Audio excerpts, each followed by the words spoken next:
The exact date of his sighting was July 2nd at 11 a.m., Mountain Standard Time. I was driving on U.S. Highway 30 South with my wife and our son Delbert and our daughter Ann. We were on our way from Washington, D.C. to Portland, Oregon on vacation before reporting to my new duty station at the Aviation Supply Depot, Naval Supply Center, Oakland, California.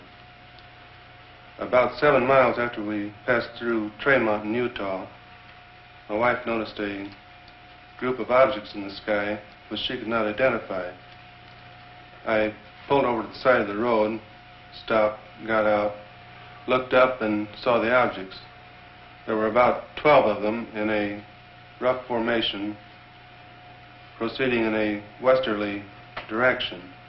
They were like nothing I'd ever seen before, although I've logged some 2,000 hours in the air. They were identical in appearance. How would you describe these objects? Like two saucers, one inverted over the other. I had no means of judging the altitude. It appeared to me to be about the size of B-29s at 10,000 feet. Did you photograph them immediately? I watched the objects for a few moments before getting my camera out of the suitcase. Then I lost more time getting film out of the second suitcase and loading the camera.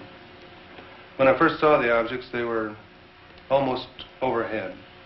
By the time I had the camera ready to go, they had moved to a considerably greater distance. What kind of a camera did you use? A 16mm Bell & Howell, Filmo Auto Loadmaster with the 3-lens turret. I selected a 3-inch lens and set it on f8 and focused at infinity. Did you think of using slow motion? No, the camera was set on 16 frames per second, and in the excitement of the moment, I didn't think to shoot at a greater rate, although that would have improved the coverage. I centered the viewfinder on the objects and made the first shot. Then I decided that if the sky were darker, the objects would show better.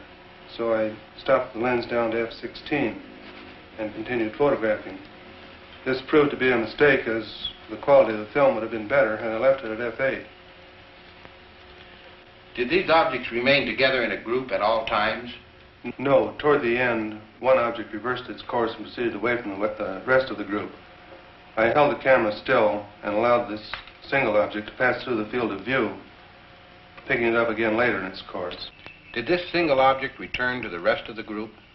No. I allowed it to pass through the field of view of the camera 2 or 3 times, and then it disappeared. In what direction? Over the eastern horizon. What did you do then? I turned, swinging the camera just in time to see the rest of the group disappear over the western horizon. What was the weather? The weather was bright and cloudless. Visibility good? The visibility was excellent. How does this film you shot compare with what you saw with your naked eye? You have studied the film. Yes, I've studied it. I'm very disappointed. The film falls far short of showing what I saw with the naked eye, due to the delay in getting the camera started and my error in exposure. If I'd had this camera in the seat beside me, loaded and ready to go, there'd be no need for questions. The Air Force would have the answer. What is your full name, please? Delbert Clement Newhouse. And you are on active duty with the Navy? Yes, sir, I am. What is your official Navy rank? My title is Chief Photographer. I'm a commissioned Warrant Officer, United States Navy. How long have you been in the service? 21 years. Now, is there anything you can add to the description of these objects? They had a bright silvery color. Can you describe some particular detail? They had a metallic appearance. They seemed to be made of some kind of polished metal.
This is the Utah film as it was originally photographed.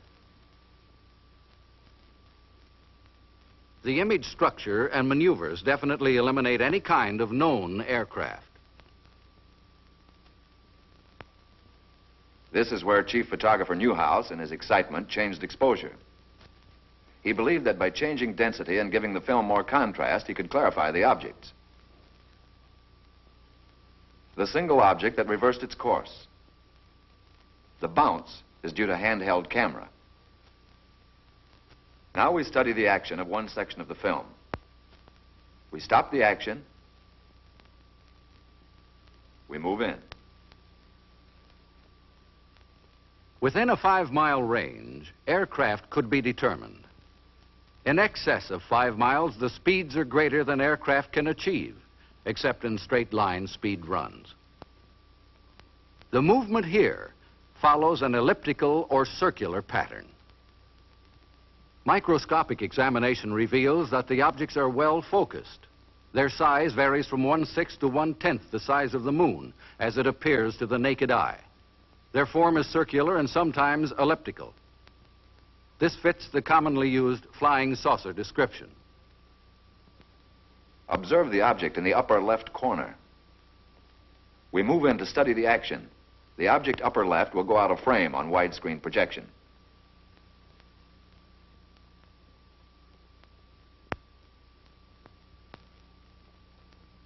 Observe the motion of the two objects upper right as we rock them back and forth.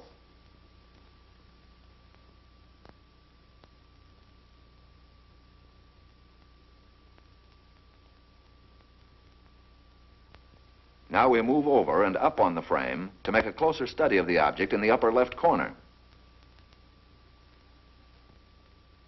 Examine this object closely. Compare it with those objects you saw in the Montana film. These films were taken approximately 2 years apart, hundreds of miles apart.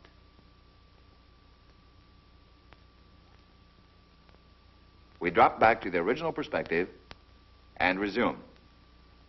Now the section of the film where photographer Newhouse changed exposure. Weather conditions, together with the persistence and motion of the formations, eliminate the possibility of atmospheric mirages. Photogrammetric experiments have shown that the images cannot be associated with any kind of birds at any distance. Stop. Now forward again.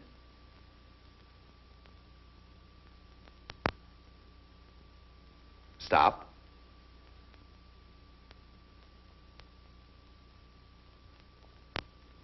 We drop back to original perspective.